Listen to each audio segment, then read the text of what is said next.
Finally, in your life's blueprint must be a commitment to the eternal principles of beauty, love, and justice. Don't allow anybody to pull you so low as to make you hate them. Don't allow anybody to cause you to lose your self-respect to the point that you do not struggle for justice. However young you are, you have a responsibility to seek to make your nation a better nation in which to live. You have a responsibility to seek to make life better for everybody.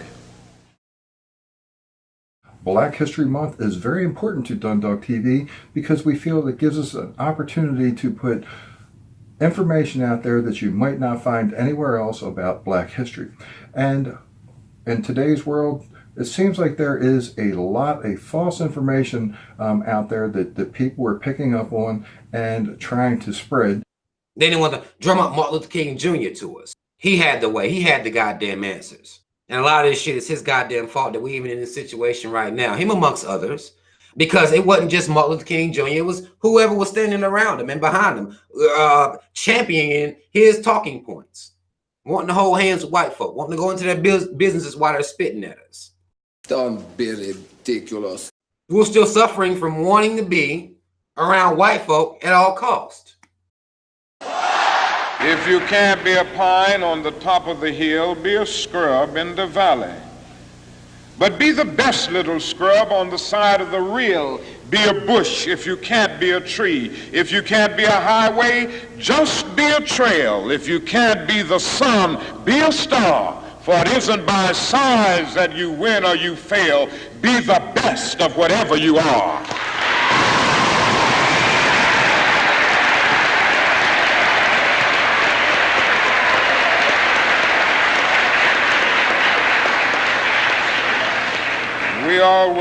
We already have some noble examples of black men and black women who demonstrated to us that human nature cannot be cataloged.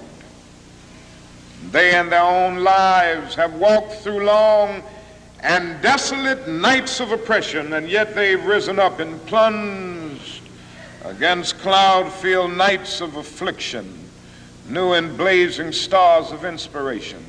And so from an old slave cabin of Virginia's hills, Booker T. Washington rose up to be one of America's great leaders. He lit a torch in Alabama, and darkness fled in that setting. Yes, you should know this because it's in your own city. From a poverty-stricken area of Philadelphia, Pennsylvania, Marion Anderson rose up to be the world's greatest contralto, so that a Toscanini could say that a voice like this comes only once in a century. And Sibelius of Finland could say, my roof is too low for such a voice, from the red hills of Gordon County, Georgia. And the arms of a mother who could neither read nor write, Roland Hayes, rose up to be one of the world's great singers and carried his melodious voice into the palaces and mansions of kings and queens. From crippling circumstances, there came a George Washington Carver to carve for himself an imperishable niche in the annals of science.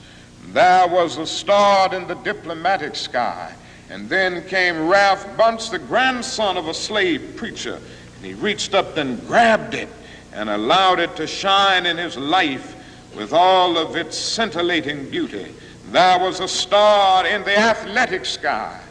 And then came Jackie Robinson in his day and Willie Mays in his day with their powerful bats and their calm spirits. Then came Jesse Owens with his fleet and dashing feet. Then came Joe Louis and Muhammad Ali with their educated fists, all of them came to tell us that we can be somebody, and to justify the conviction of the poet, fleecy locks and black complexion cannot forfeit nature's claim.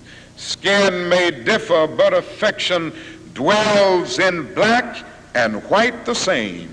And if I were so tall as to reach the pole, or to grasp the ocean at a span, I must be measured by my soul. The mind is the standard of the man.